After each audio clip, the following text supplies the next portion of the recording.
For the Western world as a whole, the popularizer of what you might in general terms call a Nietzschean view of the world, or an anti-theodicy, is Freud, okay? We've all been terribly affected by Freud's idea that, how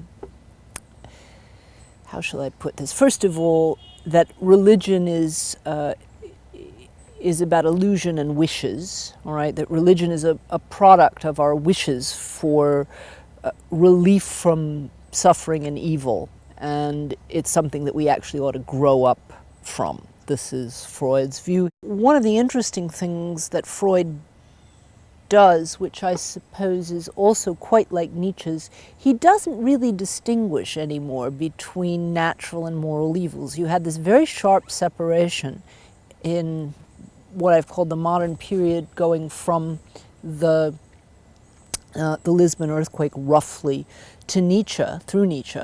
But Freud sees no, I mean, it's when he talks about evil and suffering, what he says is suffering caused by other human beings makes us more unhappy because we think of it as superfluous.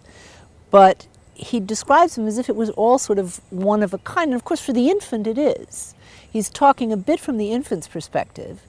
And from that point of view, you know, whether you hit me or whether I get hit by lightning, or whether I'm hungry or whether I'm ill, it's all pain. And it's all pain that suggests, as Freud put it in a wonderful but bleak passage, life is too hard for us. There are all kinds of things that we do to escape from that. He says drugs are excellent, except that they cause risks, but drugs is just a form of escaping from reality. I mean, it's very interesting. He runs through these things with no moralizing. And of course, Freud took a lot of cocaine. He wrote a lot of his early work under the influence of cocaine. It wasn't illegal, he just did it. We can do drugs, but they're risky. He said love is the best thing, but it's very, very rare. He said love is the one most complete way of finding some kind of joy and relief from suffering and evil, and a way of coping with reality. And he said it's so good that anybody who's ever experienced it would never try anything else, but it doesn't happen very often. So but he says creative action, creative activity is a way of coping with painful reality. And it's rather a good one because it also has these byproducts that people create things. But essentially, and this I find much more problematic, people create things because they're in pain. It's less of the case that there's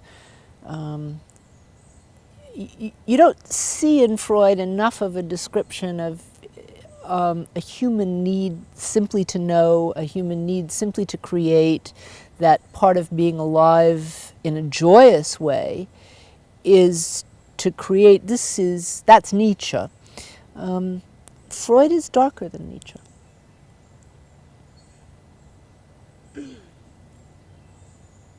Of course, one has to add,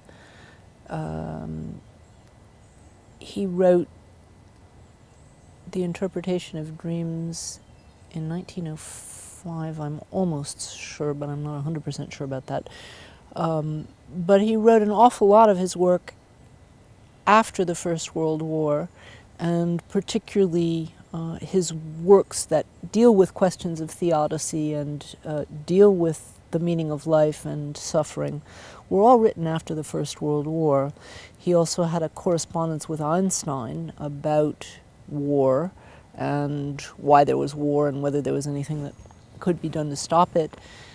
But it's not hard to understand why somebody who saw all of that really very much from not quite the front but almost the front might conclude that there's a death wish, which is something that he concluded, and that there's sort